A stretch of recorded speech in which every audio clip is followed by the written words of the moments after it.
My daughter snatched my phone out of my hands and slammed it to the floor. With a voice full of disgust, she said, "You won't need this anymore. I'll decide what's best for you." The next day, I vanished without a word. When she tried to track me down, she panicked once she saw what I had done. The sound still echoes in my mind, the smash of my phone hitting the floor, ripped from my hands by my own daughter, Alexia. "You won't need this anymore," she sneered, her voice laced with contempt. "I'll decide what's best for you." In that moment, as the screen shattered, so did what little was left of my heart. I just stared at Alexia, barely recognizing the young woman standing over me. She was 28, with her father's sharp features and my stubborn chin, but her eyes, they were hardened. When had my sweet little girl become this cold, controlling stranger? "Mom, are you even listening?" she sighed dramatically, picking up the broken phone. "This is exactly why, Dad, and I need to manage everything for you. You're getting worse." What was the point? For a year, ever since Robert, my husband of 30 years, convinced Alexia I was mentally declining, they'd systematically cut me off. Friends, finances, my every move, they watched it all. And I just existed, silent and desperate. "We're doing this because we love you," Alexia continued, her voice softening slightly. "Dad says your paranoia and forgetfulness are getting worse. You need us." The word stung. I remembered a time she would have defended me, even against her own father. But Robert had always been so persuasive. As the town's most respected financial advisor, everyone trusted him. Our daughter did. And God help me, so did I, until I found those transactions. "I need to rest," I managed, my hand trembling. "I think I'll lie down." Alexia's expression immediately relaxed. "Good idea. Dad will be home late tonight, something about an emergency with the Wilson's accounts. I'll check on you before I leave for dinner with Marcus." Marcus. Her fiancé. Another financial advisor from Robert's firm. I'd met him 3 times, and each time, his easy compliance with Alexia's stories about my condition made my skin crawl. I retreated to my bedroom. The only place they still allowed me privacy, though I suspected hidden cameras. I closed the door, sinking onto the edge of my bed, hands pressed against my face. I was 58. Not young, but I wasn't losing my mind. This mental decline they insisted on? It was their creation. A careful fabrication that started right after I dared to question Robert about strange, large withdrawals from our joint accounts. Investment opportunities, he'd waved me off. "Nothing you need to worry about, Elena." But I had worried. I'd always managed our household finances. Robert handled investments. But these withdrawals, $50,000 here, $75,000 there, unlike anything I'd seen in our 3 decades. When I pressed him for details, even showed him the statements, his face darkened for a split second before transforming into feigned concern. "Honey, we discussed this last month. Don't you remember? The doctor said these memory lapses might happen. But we hadn't discussed it, and I hadn't seen any doctors." That was the beginning. Insidious comments about my forgetfulness, missed appointments, keys and documents moved, Robert's concerned discussions with friends and family. By the time I truly realized what was happening, it was too late. He convinced our daughter, our oldest friends, even my sister Claire. My desperate attempts to explain were just dismissed as more confusion or paranoia. I reached under my mattress, pulling out the small notebook. Dates, conversations, bank statements I'd photographed before Robert locked me out. My evidence. And I knew, deep down, no one would believe me. A sudden doorbell ring startled me out of my despair. I quickly shoved the notebook back under the mattress and listened. "Mrs. Harlow isn't accepting visitors," I heard Alexia say dismissively. Then a woman's voice, unfamiliar but professional. "I understand, but I'm not here to see Elena. I'm delivering these financial documents for Robert." Alexia tried to brush her off. "I can take those." But the woman insisted, "I'm sorry, but Mr. Harlow specifically asked that I wait and give them to him personally. Confidential client information." I crept to my bedroom door, opening it just a crack. From the top of the stairs, I could see a tall woman in a crisp business suit, a leather portfolio tucked under her arm. "Well, he won't be home for hours," Alexia said, irritation creeping into her voice. "You'll have to come back tomorrow." The woman glanced at her watch. "I see. Perhaps I could leave my card then. I can reschedule." As she reached into her pocket, her eyes flicked upward, meeting mine through the narrow opening of my door. There was no change in her expression, but something in her gaze, a momentary sharpness, made me freeze. "Here you are," she said, handing Alexia a business card. "Please tell your father I'll be in touch." After Alexia closed the door, I retreated back to my bed, heart pounding. Something about that woman seemed oddly familiar, though I was certain we'd never met. About 15 minutes later, I heard Alexia's footsteps approaching my door. "Mom, I'm heading out to meet Marcus. Dad should be home around 9. There's soup in the fridge if you get hungry." Her voice was gentler now, almost the daughter I remembered. "Thank you, sweetheart," I managed, hating the tremor in my voice that she would, of course, interpret as another sign of my weakness. I listened as she descended the stairs, grabbed her keys, and then, finally, the house fell silent. For the first time in what felt like forever, I was truly alone. I waited another 10 minutes, just to be safe, before moving to my window, watching Alexia's car disappear down the street. Then, carefully, I pulled out my emergency burner phone. I'd bought it months ago, during a rare unsupervised trip to the pharmacy, paid for it with cash I'd been secretly saving from household money. I had one chance to get this right. Tomorrow, everything would change. My fingers shook as I typed the text message I'd rehearsed countless times in my mind. Asterisk ready. 10 a.m. tomorrow. Bring everything we discussed. Asterisk I sent it to the only number programmed into the phone, then immediately deleted the message. The next morning, I woke before dawn. I showered and dressed carefully, choosing comfortable clothes and practical shoes. I packed a small bag with essentials and, of course, the notebook containing my evidence. At exactly 7:30, I heard Robert leave for his morning tennis game, a Saturday ritual he never missed. Alexia wouldn't arrive until around noon. She always slept late on weekends. At precisely 9:45, I walked out the front door of the house where I'd lived for 28 years, a house that had become my gilded cage. I locked it behind me, and I didn't look back. By the time Alexia came to check on me later that day, she would find the simple note I'd left on my perfectly made bed. When she saw what I had done, I knew panic would set in. Not for my safety, but for what was about to be exposed. I sat in a small cafe 2 towns over, mug of tea untouched. Precisely at 10 a.m., the bell above the door chimed. It was her, the woman from yesterday. She walked in, scanning the room until her eyes met mine. She moved with purpose, sliding into the seat across from me. Elena, she said, not as a question, but a confirmation. I'm Meredith Hansen. Up close, I could see she was maybe 10 years younger than me, dark hair with just a few strands of silver. Her eyes were sharp, observant. You were at my house yesterday, I said, keeping my voice low. How did you know who I am? Your sister, Claire, hired me. She placed a business card on the table. Hansen Investigations. I nearly knocked over my tea. Claire? But she believed I was. She did, Meredith corrected, her gaze unwavering, until she received this. She slid a sealed envelope across the table. Claire's handwriting was on it, marked as returned mail. My fingers trembled as I opened it. Inside was a birthday card I'd sent Claire 3 months ago, along with a handwritten letter detailing my suspicions about Robert. A letter I'd never actually mailed. Robert intercepted it, I whispered, the pieces finally clicking into place. He must have been going through my things. Meredith nodded. Claire received that envelope anonymously 2 weeks ago. She called me immediately. But who would? We'll get to that, Meredith said, checking her watch. Right now, we need to move. Your husband has already been to the house. He found your note. My stomach clenched. In my letter, I'd only written that I needed time away to think, that I'd be in touch when I was ready. Nothing about my suspicions or plans. Still, Robert would know I'd escaped his carefully constructed cage. What about Alexia? I asked, my heart aching for my daughter. He's called her. She's on her way to the house now. Meredith stood. My car's out back. We have a lot to do today. I followed her to a nondescript sedan parked behind the cafe. As we drove, Meredith explained what she discovered in the 3 weeks since Claire had hired her. Your husband has been systematically draining accounts for nearly 2 years. Not just yours, Elena, but client funds too. He's incredibly careful, uses shell companies, makes everything look like legitimate investments. The Wilsons, I said, remembering Alexia mentioning an emergency with their accounts. Meredith's gaze flicked to me in the rearview mirror. The Wilsons discovered discrepancies. Robert's been scrambling to cover his tracks. We arrived at a small motel on the outskirts of a neighboring town. Inside a modest room, I found my sister, Claire, waiting. Elena, she rushed forward, enveloping me in a tight hug. I'm so sorry. I didn't believe you. I should have known better. Tears stung my eyes as I returned her fierce embrace. Claire had always been my protector, my confidant. Robert had managed to drive a wedge between us, but here she was when I needed her most. There's someone else you need to meet, Meredith said, checking her phone. She should be here soon. Who? I asked, wiping away tears. The person who sent the envelope to your sister. 20 minutes later, a knock at the door. Meredith opened it, and I gasped. Mrs. Harlow, said Martha Wilson, the wife of one of Robert's wealthiest clients. We'd attended the same charity functions for years, but had never been close. Martha, you sent the letter. She nodded, taking a seat at the small table. I've been suspicious of Robert for months. Thomas, my husband, trusts him implicitly, but I noticed changes in our portfolio statements. When Thomas confronted him, Robert always had explanations that sounded reasonable. So you started watching him? Meredith asked. Yes. I followed him one afternoon and saw him checking your mail before you got home. She shuddered. He opened several letters, including one addressed to Claire. The look on his face when he read it.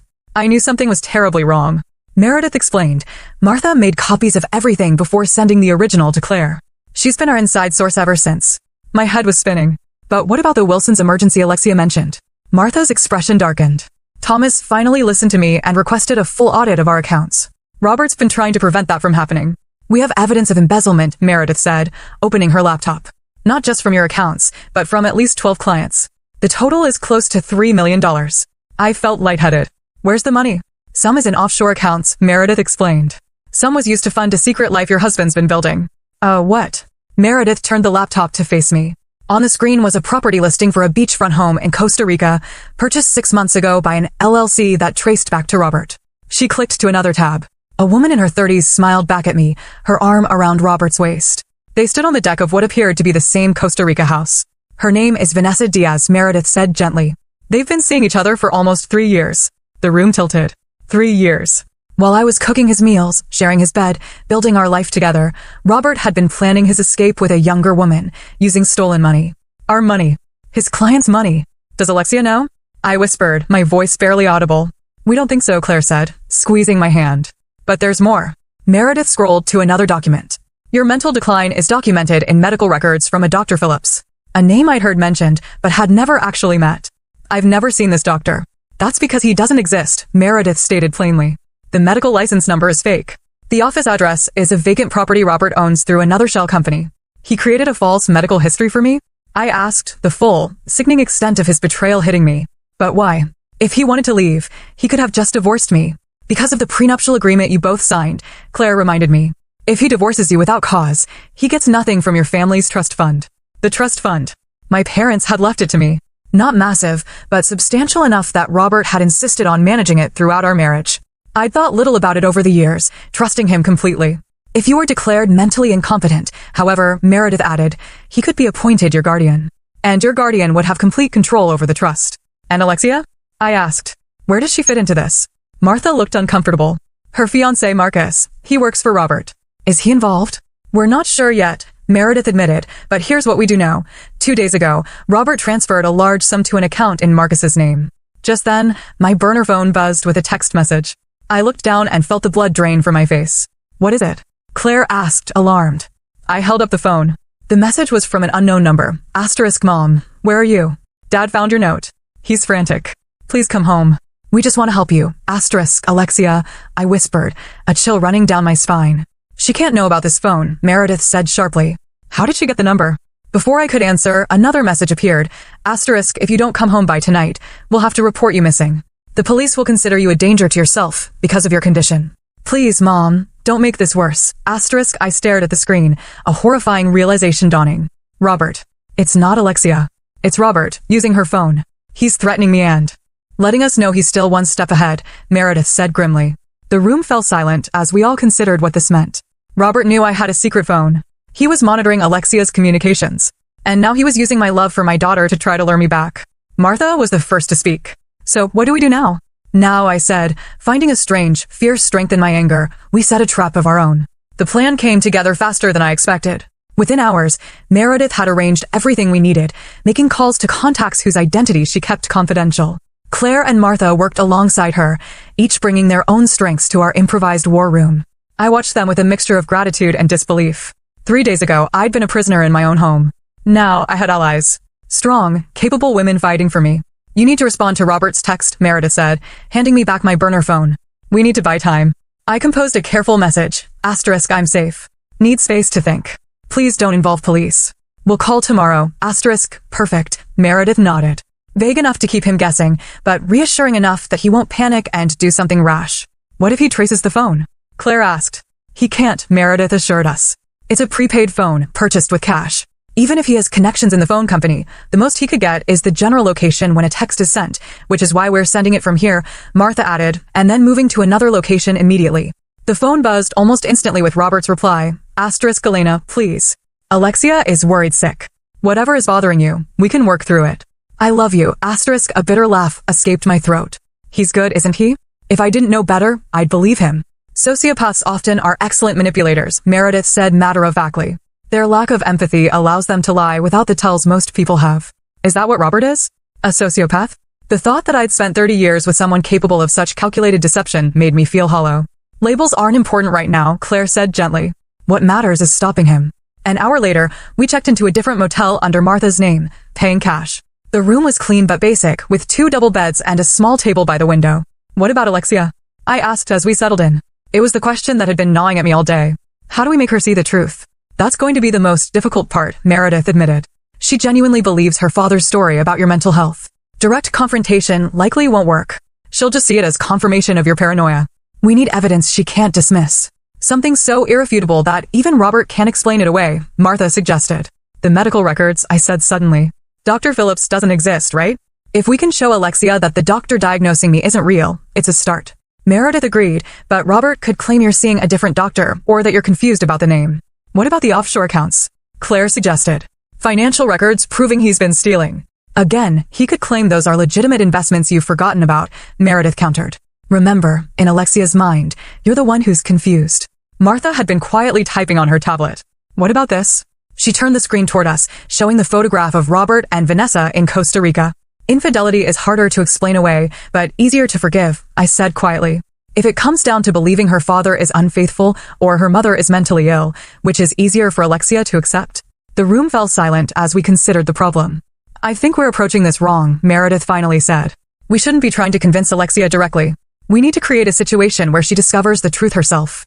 How? I asked. By using Robert's playbook against him. Meredith smiled grimly. He's been gaslighting you for months, making you question your own sanity. What if we turn the tables? Over the next few hours, our plan took shape. It was risky with multiple moving parts, but if it worked, Robert would be exposed. Not just to Alexia, but to everyone who mattered. That night, I barely slept, my mind racing with everything I'd learned and everything still to come. Around 3 a.m., I slipped out of bed and sat by the window. Can't sleep, Claire whispered, joining me. I keep thinking about all the signs I missed, I admitted. How could I have been so blind? Claire squeezed my hand. Because you loved him. Because you trusted him. That's not a weakness, Elena. It's what makes you human. You let him isolate you from everyone, even me. And now, we're fixing that. She looked at me intently. You're not alone anymore.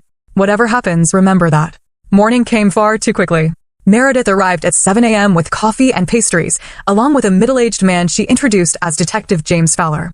James is an old friend, she explained. He works in financial crimes. The detective gave me a curt nod. Mrs. Harlow, Meredith's filled me in. What your husband is doing crosses several legal boundaries. Embezzlement, fraud, identity theft with those fake medical records. But we need solid evidence, I said, my voice tight. Yes, and we need to move carefully. If Robert suspects law enforcement involvement, he could transfer the remaining funds somewhere untraceable, which is why today's meeting is so important, Meredith added. Are you ready? I nodded, though my stomach was a tangled knot of nerves. At 10 a.m., I would meet Robert at a public park, my suggestion sent by a text late last night. He'd agreed immediately, clearly relieved I was willing to talk. Little did he know what I had planned. 2 hours later, I sat on a bench near the park's central fountain, exactly where I told Robert to meet me. Meredith and Detective Fowler were positioned nearby, expertly blending in as a couple enjoying the morning. Claire and Martha waited in a car at the park entrance. I spotted Robert before he saw me. He was scanning the area, his customary confidence evident in his stride. When his eyes finally found me, a wave of relief washed over his features. Elena, he said, approaching cautiously. Thank God you're all right. I remained seated, my hands folded in my lap. Hello, Robert. He sat beside me, leaving a respectful distance between us. You had us worried sick. Alexia has been beside herself. Has she? I asked mildly, or have you told her she should be worried?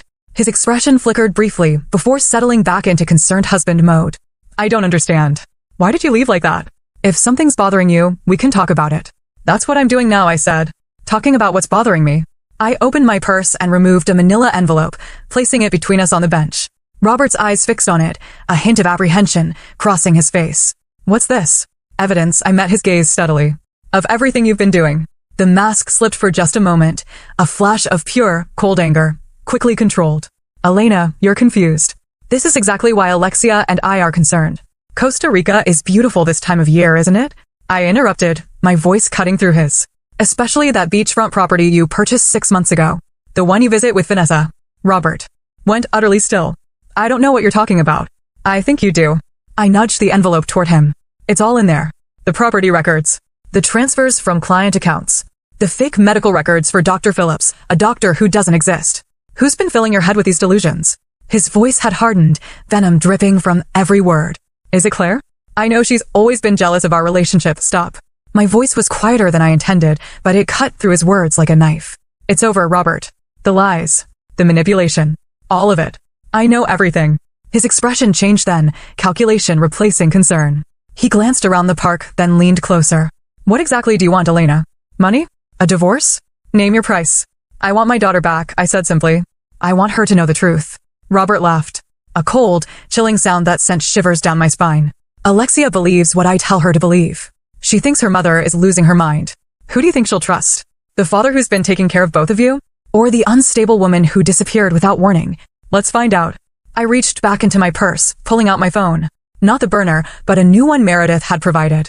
I pressed a button and Robert's voice filled the space between us.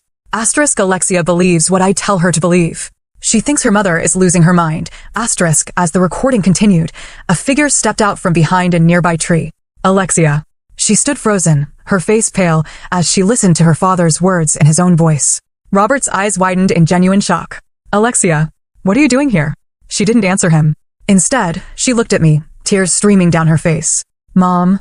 Her voice broke on the word. Is it true? Everything you've been saying. Before I could respond, Robert was on his feet. Don't listen to her. This is exactly what I warned you about. She's manipulating you, using edited recordings to turn you against me. Is Dr. Phillips real? Alexia demanded, her voice stronger now. The doctor you said diagnosed Mom. Does he exist? Of course he exists. She's seen him multiple times. Then why, Alexia said, pulling a piece of paper from her jacket, when I called the medical board this morning, did they tell me there's no Dr. Phillips with that license number in the entire state? Robert's face contorted with rage, then smoothed into a mask of paternal concern. It was terrifying, watching him switch characters mid-scene. Alexia, honey, he said, his voice soft and reasonable, I don't know what your mother has told you, but you're misunderstanding the situation. Dr. Phillips might have recently changed practices, or stop it. Alexia cut him off. Her hands were shaking, but her voice remained steady. I called every Dr. Phillips in the state. None of them have ever treated Mom. The address you gave me for his office? It's an empty storefront. I watched my daughter, a mixture of pride and heartbreak swelling in my chest. She had done her own investigating. Something I hadn't anticipated. Despite everything Robert had told her, some part of her had harbored doubts. Robert's eyes darted between us, calculating his next move. This is absurd. I've been taking care of both of you for years. Why would I, Vanessa Diaz, I interrupted quietly. His head snapped toward me, eyes narrowing. Your girlfriend. The house in Costa Rica. The money you've been stealing from clients to fund your new life. I reached into the envelope and pulled out several photographs. Martha Wilson has been very helpful. Martha? Robert's composure finally cracked.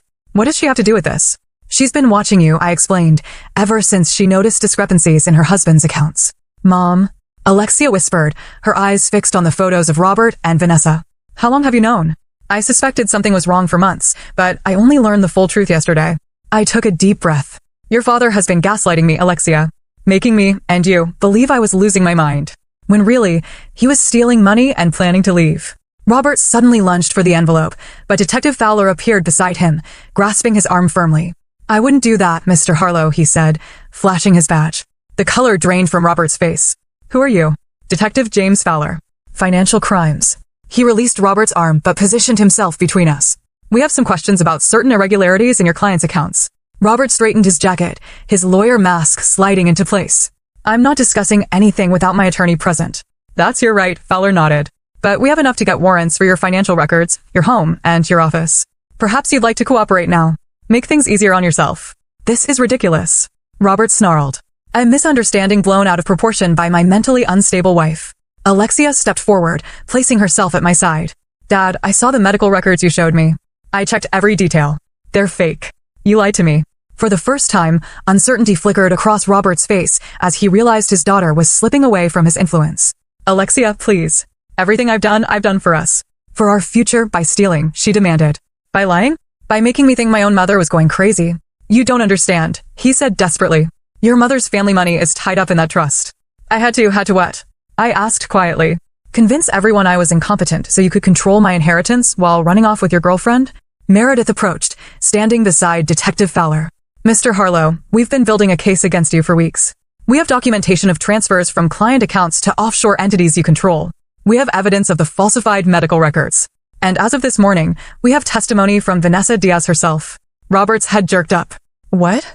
She's been very cooperative, Meredith continued, especially after learning you've been embezzling money. She thought you were wealthy from legitimate business. You got to Vanessa? His voice was barely audible. Costa Rican authorities picked her up this morning, Detective Fowler said. Seems she was quite surprised to learn about your existing family arrangements. Robert's shoulders slumped momentarily before he straightened again, his eyes calculating. Whatever you think you have, it won't hold up. I'm not saying another word without my lawyer. That's fine, Fowler said, nodding to a uniformed officer who was approaching. Robert Harlow, you're under arrest for suspicion of fraud, embezzlement, and identity theft. You have the right to remain silent. As the officer led Robert away, I turned to find Alexia staring at me, her expression a mixture of confusion, pain, and dawning horror. Mom, I'm so sorry, she whispered, tears streaming down her face. I believed him. I helped him control you. Her voice broke on a sob. I pulled her into my arms, holding her tightly as she cried against my shoulder. You didn't know, sweetheart. He manipulated both of us. But I should have seen it. The way he was so insistent about managing your medication, about keeping you isolated for your own good. I was so stupid. No, I said firmly, drawing back to look into her eyes. You trusted your father. That's what daughters do. But you also started questioning things, didn't you? You checked on Dr. Phillips yourself. She nodded, wiping her eyes. Marcus told me I should trust Dad completely, that questioning the doctor would just upset you unnecessarily. But something felt wrong. She paused, her expression hardening. Marcus, did he know? Was he part of this? We're not sure yet, I admitted, but Detective Fowler will be looking into that too. Claire and Martha approached us cautiously. Alexia looked surprised to see my sister. Aunt Claire? What are you doing here? Helping your mom, Claire said simply, giving Alexia a gentle hug. And this is Martha Wilson. She's been instrumental in uncovering what your father was doing. Alexia stared at Martha with dawning recognition. Mrs. Wilson, you and Mr. Wilson were at our house for dinner last month. Martha nodded. That's when I became certain something was wrong. I saw how your father treated your mother, the constant corrections, the little comments undermining her.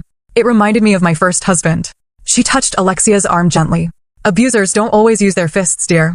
Alexia flinched at the word abuser, but didn't contradict it. What happens now? She asked instead. Now, I said firmly, we go home. We reclaim our lives. The days that followed were a blur of police interviews, meetings with financial investigators, and the most uncomfortable revelations imaginable. Marcus, it turned out, had indeed been aware of at least some of Robert's schemes. The money transferred to his account? It was a handling fee for helping maintain the fiction of my mental decline. Alexia was absolutely devastated. I was engaged to someone who was helping Dad gaslight you, she said one evening as we sat in the living room of our home, a home that now felt both familiar and strangely alien. He manipulated you too, sweetheart, I reminded her, though I couldn't help the hot surge of anger when I thought of how Marcus had encouraged her to doubt me, to report my every word and action to Robert. I've been such a fool, she whispered. We both were, I admitted, but now we know better. A week after Robert's arrest, Alexia moved back home temporarily to help me sort through the financial mess he'd left behind. With Meredith and Detective Fowler's help, we were gradually untangling Robert's monstrous web of deceit. Some of the money had been recovered, thankfully, though much was still missing. There's something I need to show you, Alexia said one afternoon, her expression serious. She led me to her father's home office, a room I'd been avoiding. From a hidden compartment in his desk drawer, she pulled out a small black notebook. I found this yesterday, she explained, placing it in my hands. I think you should see it. I opened the notebook, my blood running cold as I read the first page. In Robert's precise handwriting was a detailed list. Asterisk Elena's behaviors to document. Forgetfulness. Move keys, wallet, phone regularly. Confusion. Change plans without telling her, then act concerned when she's unaware. Paranoia. Mention conversations that never happened. Asterisk each page that followed contained dated entries. A meticulous, chilling record of how he'd systematically gaslighted me for months. The final pages held something even more horrifying, a timeline for having me declared legally incompetent, with Alexia named as a key guardian alongside Robert. The last entry was dated just 3 days before I'd left, asterisk fully committed to the plan. Appointment with Judge Morris scheduled for next month. Showing increasing signs of distress. Perfect timing. After guardianship secured, phase 2 begins. Asterisk I closed the notebook, my hands trembling not with fear now, but with white-hot anger. What was phase 2? Alexia asked quietly. I looked up at my daughter, seeing the guilt and pain etched in her features. She had been a pawn in Robert's game, just as I had. I don't know, I said truthfully, but I think we need to find out. 6 months after Robert's arrest, I sat in the courthouse waiting room, smoothing my hands over the fabric of my new dress. The preliminary hearings had dragged on for months, but today would finally bring closure. Robert's plea deal was being finalized. Nervous? Alexia asked, taking the seat beside me. She looked professional and poised in her tailored suit, though I could see the tension in her shoulders. A little, I admitted, but ready for this to be over. Detective Fowler approached us, his expression serious, but satisfied. Mrs. Harlow, Alexia, the judge has accepted the plea agreement. Your husband will serve 7 years for fraud and embezzlement, with additional time for identity theft and falsifying medical records. Relief, deep and profound, washed over me. Thank you, detective, for everything you did. The hard part, he said with a gentle smile, standing up to him, that took real courage. After he left, Alexia squeezed my hand. I still can't believe we found out what phase 2 was. I nodded grimly. The investigation had uncovered insurance policies Robert had taken out on me. Policies that would pay millions upon my death. The timing of these policies, coupled with his research into undetectable poisons found on his laptop, painted a chilling, undeniable picture of what might have happened had I not escaped when I did. Let's not think about that today, I said firmly. Today, we focus on moving forward. Meredith joined us, carrying a folder. The forensic accountants have traced nearly 80% of the missing funds, she reported. Most of the clients will recover the majority of their investments. And Vanessa? Alexia asked. Cooperating fully in exchange for immunity, Meredith said. She claimed she had no knowledge of Robert's crimes, but Meredith shrugged skeptically. It doesn't matter, I said. She's out of our lives now. As we left the courthouse, I felt a monumental weight lifting from my shoulders. The nightmare wasn't completely over. There would still be civil suits, financial matters to resolve, and emotional wounds to heal. But the worst was definitively behind us. Mom, Alexia said as we walked to the car, there's something I need to tell you. The serious tone in her voice made me pause. What is it, sweetheart? I've been offered a job with Detective Fowler's department in victim advocacy, working with people who've experienced financial abuse and fraud. Pride swelled in my chest. That's wonderful. I want to help people like us, she continued, her eyes bright with purpose. Make sure they know they're not alone. Help them navigate the system. She hesitated. But it means I won't be moving back home permanently. Of course, I said, though a small, selfish part of me had hoped she would stay longer. You need your own life, your own space. What about you? She asked. Will you be okay in that house alone? There are so many memories. I smiled. Actually, I'm selling the house. You are. She looked surprised. But you've lived there for decades. Too many ghosts, I explained. Besides, I found a smaller place closer to Claire. It's time for a fresh start. Later that evening, Alexia and I invited Claire, Meredith, and Martha for dinner at my home, one of the last meals we'd share there before the sale was finalized. As I set the table in the dining room, where Robert and I had hosted countless dinner parties over the years, I reflected on how much had changed. Need help? Martha asked, entering with a bottle of wine. Just finishing up, I said, arranging the silverware. Thank you again for everything. If you hadn't noticed Robert tampering with my mail. She waved away my thanks. I know what it's like to have someone make you doubt yourself. My first husband was a master at it. She set the wine down, her expression thoughtful. You know, when I first met you at those charity functions, I always thought you seemed constrained somehow. Like you were holding yourself back. I was, I admitted. Robert always had very specific ideas about how I should behave, what I should say. After a while, it became second nature to filter everything through his expectations. And now, she asked. I smiled. Now I'm discovering who I am without those filters. It's liberating. The doorbell rang, announcing Claire and Meredith's arrival. Soon, the dining room was filled with conversation and laughter, a stark contrast to the tense, controlled dinners of the past. A toast, Claire said, raising her glass as we finished the main course. To my brave sister, who refused to be silenced. To Mom, Alexia added, her eyes shining with tears and pride, who taught me what real strength looks like. To all of you, I countered, looking around at these incredible women who had formed an unexpected circle of support around me, for helping me find my voice again. After dinner, as we moved to the living room for coffee, I noticed Alexia lingering by the family photos on the mantelpiece. I joined her, looking at the carefully curated images of our perfect family life. It's strange, she said softly. Looking at these now, I can see how controlled everything was. How Dad positioned us exactly how he wanted, made sure every picture told the story he wanted to tell. The perfect family, I murmured. I'm so sorry I didn't see through it sooner, she said, turning to me. When you first started questioning things, I just accepted Dad's explanation that you were confused. I should have. Stop, I interrupted gently. We've been through this. You were manipulated too. The important thing is that when you had reason to doubt, you investigated. You found the truth. She nodded, though I could see the guilt still lingered. Have you thought about what you'll do next, besides moving? Actually, yes, I smiled, feeling a flutter of pure excitement. I'm going back to school. For my master's in art history. School. Alexia looked genuinely surprised. You started the program before I met your father, but never finished it. It had been one of the first things Robert had subtly discouraged after our marriage, suggesting it was impractical, that I should focus on building our home instead. Mom, that's amazing. Alexia hugged me tightly. You'll be brilliant. Later that night, after everyone had gone, I sat alone in my bedroom, looking at the empty spaces where Robert's things had once been. The police had taken some items as evidence. I donated or discarded the rest. My phone chimed with a text message from an unknown number. My heart skipped a beat as I opened it. Asterisk Elena, it's David Wilson. Martha gave me your number. I heard what happened with Robert. Would you like to meet for coffee sometime? Just as friends, no pressure. Asterisk David Wilson. Martha's brother-in-law. A quiet, thoughtful man I'd met briefly at charity events over the years. A widower who taught literature at the local university. I remembered his kind eyes, his genuine interest when I'd mentioned my love of art history. I found myself smiling as I typed a response. Asterisk coffee sounds wonderful. How about Tuesday? Asterisk setting the phone down, I moved to the window and looked out at the night sky. Tomorrow would bring more meetings with lawyers, more paperwork, more steps in the long process of disentangling my life from Robert's web of deceit. But for the first time in years, I felt truly, unequivocally free. 3 weeks later, I stood in the empty house for the very last time. The furniture had been sold or moved to my new apartment. The walls were bare where family photos had once hung. My footsteps echoed in the vacant rooms as I walked through each space, not with sadness, but with a profound sense of completion. This house had been both prison and home to me. Now it would belong to a young family, eager to create their own memories within its walls. In the kitchen, where I had prepared thousands of meals, where Robert had first begun criticizing my forgetfulness, when I couldn't find items he deliberately misplaced, I placed a small envelope on the counter. Inside was a note for the new owners, wishing them happiness and harmony in their new home. My phone buzzed with a text from Alexia, asterisk waiting outside whenever you're ready. Everything okay? Asterisk, just saying goodbye. Be right out, I typed back. As I walked toward the front door, I caught sight of my reflection in the hallway mirror, the last item still hanging on the walls. I paused, studying the woman looking back at me.